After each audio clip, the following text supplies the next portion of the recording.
Start. माननीय प्रधानमंत्री जी, अपनी व्यस्त समय में कुछ समय हमारे लिए निकाला, इसके लिए हम आभारी हैं और अब मैं उनसे अनुरोध करूंगा कि इस सम्मेलन में आए हमारे साथियों तथा अधिकारियों का मार्गदर्शन करें। Paragraph change. गृह मंत्री जी के स्वागत भाषण के बाद प्रधानमंत्री श्री राजीव गांधी ने दृढ़ और विश्वास भरे शब्दों में सम्मेलन में उपस्थित अधिकारियों को संबोधित किया। संक्षेप में उन्होंने कहा कि भारत में बहुत सी भाषाएं बोली जाती हैं, लेकिन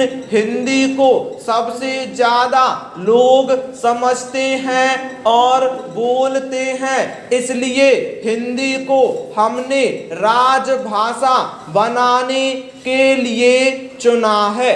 यही नहीं, हिंदी का एक अपना इतिहास भी है और हमारी यह कोशिश रहेगी कि देश में सब लोग हिंदी बोलने और समझने लगें। इस दिशा में काफ़ी काम भी हुआ है, लेकिन जैसा कि अभी गृह मंत्री जी ने कहा है कि जिस गति से और जिस तेजी से काम होना चाहिए था, शायद नहीं हो पाया है। Paragraph change. कल हमारा एक दूसरा सम्मेलन हुआ था, उसमें भी कई मुद्दे उठाए गए थे।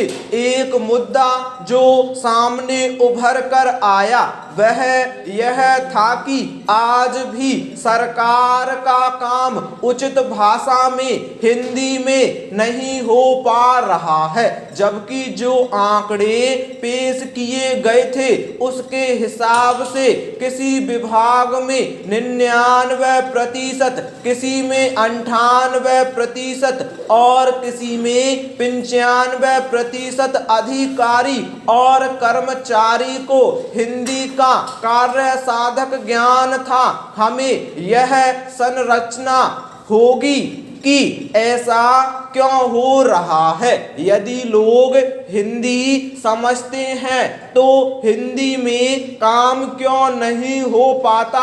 क्या हमारे आंकड़े ठीक हैं? क्या सचमुच 99% लोग हिंदी अच्छी तरह से समझते हैं, या यह आंकड़े केवल प्रोत्साहन भत्ता लेने के लिए ही हैं? यदि हिंदी का प्रचार होना है और हिंदी में काम होना है तो हमें अच्छी तरह से हिंदी की जानकारी करनी होगी, खासकर जब कानूनी काम और संसद का काम होता है। हमें यह भी सोचना होगा कि हम किस कारण से इस दिशा में पीछे रह गए हैं, कहां पर हमने ध्यान नहीं दिया, और उसे ठीक करने के उपाय भी सोचने होंगे। हिंदी का प्रचार करते हुए हमें यह भी ध्यान में रखना होगा कि